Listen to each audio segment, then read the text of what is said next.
Welcome to First Congregational United Church of Christ, Boulder. This is the audio version of the weekly devotional. We hope you will tune in every week to listen to the latest offering written by a member of our congregation. Also, feel free to check out our YouTube channel to watch First Cong's Sunday church services. Thank you.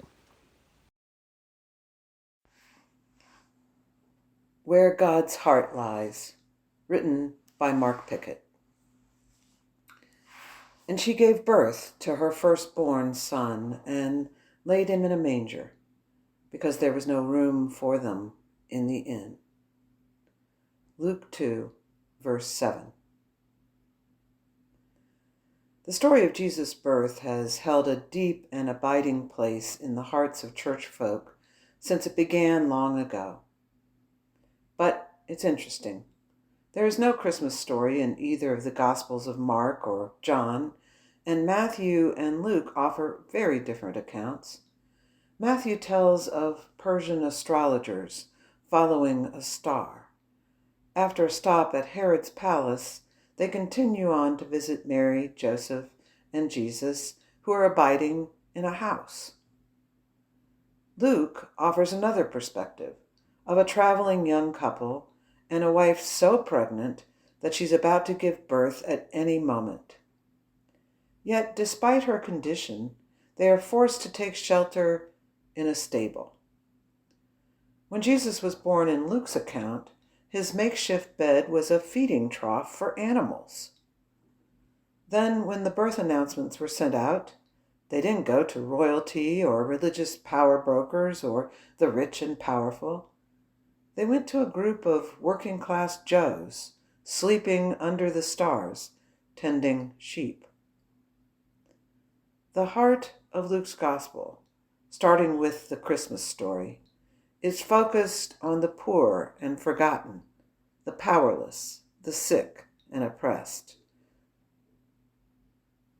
This year, as we at church prepare for the birth of Christ, there's an interesting confluence of calendar events. As we sing our carols, the International Climate Conference, COP28, has just drawn to a close. On December 1st, the year 2023 was declared the hottest year on record, with still 1 month to go. At the event itself, the UN Secretary General declared, "We are living through climate collapse in real time. This year we have seen communities around the world pounded by fires, floods, and searing temperatures. This should send shivers down the spines of world leaders."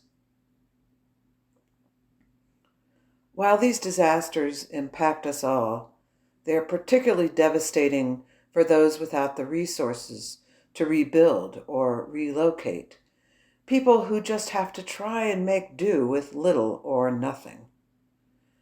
Which strikes me as being very similar to that couple in Luke's Gospel, whose maternity ward was not a germless and pristine hospital, or even a luxury suite at the Bethlehem Hilton.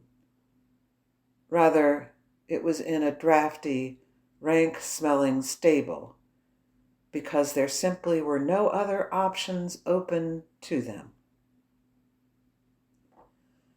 Come the next massive fire, flood, or other inevitable natural disaster, I'll be thinking about climate change and our lack of international effort to do enough before it is too late. But I'll also be thinking about where God's heart lies, as well as Luke's story of Mary and Joseph and Jesus, and how so many others like them will continue to suffer. Maybe one message for this Christmas season might be for us all to try and direct our hearts more to where God's heart already is. Amen.